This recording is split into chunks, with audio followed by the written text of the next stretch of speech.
The beginnings of Mormonism will sound quite familiar to anyone who has been following this series.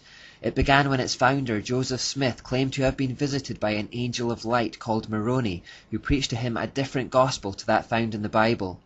Joseph Smith himself belonged to a family that was heavily involved with Freemasonry.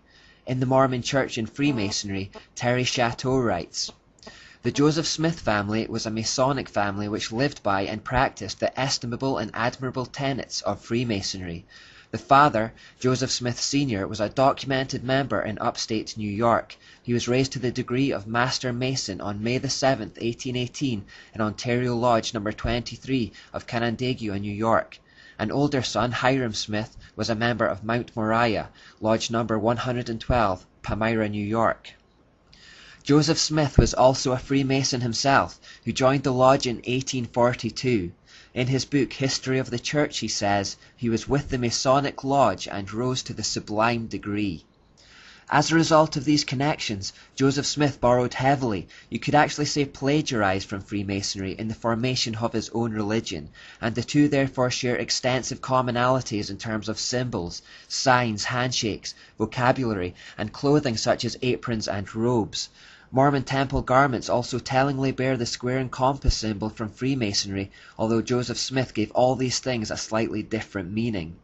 I'm not going to go into too much depth on Mormonism, but we only need to have a quick look around the home and centerpiece of the religion, Temple Square in Utah, which was designed to be an equivalent to the temple in Jerusalem, to see the same old Babylonian symbols.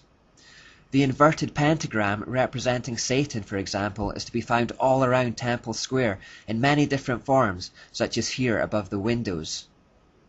We also see images of the sun, and the combination of sun and moon that represents the union of the male and female principles. Above the door we also find the all-seeing eye peeking out from behind a veil and surrounded by a sunburst. The veil could well represent the initiation of going through the veil towards the light, or the fact that the true nature of the cult is veiled to the uninitiated. One of the ideas Joseph Smith took from Freemasonry for his cult was secret handshakes, and this is also alluded to on the temple. Masonic buildings have similar engravings such as this. Within Temple Square there is a museum documenting the history of the Mormon Church. It too contains the symbols that betray its mystery root. These pentagrams are to be found at the entrance to the museum. Manly P. Hall wrote, "In symbolism, an inverted figure always signifies a perverted power. The average person does not even suspect the occult properties of emblematic pentacles." You'll also find the sun god symbol at the same entrance, just right of the pentagrams. And now finally, here are some more of those inverted pentagrams in the kids' corner. Mormons are similar to Catholics in that many Christians are not sure what to make of them. They seem to be clean living, well-meaning, and use many of the same words as us, so there can be an attitude that they're basically on the same team with just one or two unorthodox ideas. Mormons actually believe that they can become gods through being a good Mormon, who will one day be given godhood over their own universes, and that God himself was once a man on another planet. These are, of course, lies straight from the serpent's mouth. They believe the Book of Mormon has higher authority than the Bible.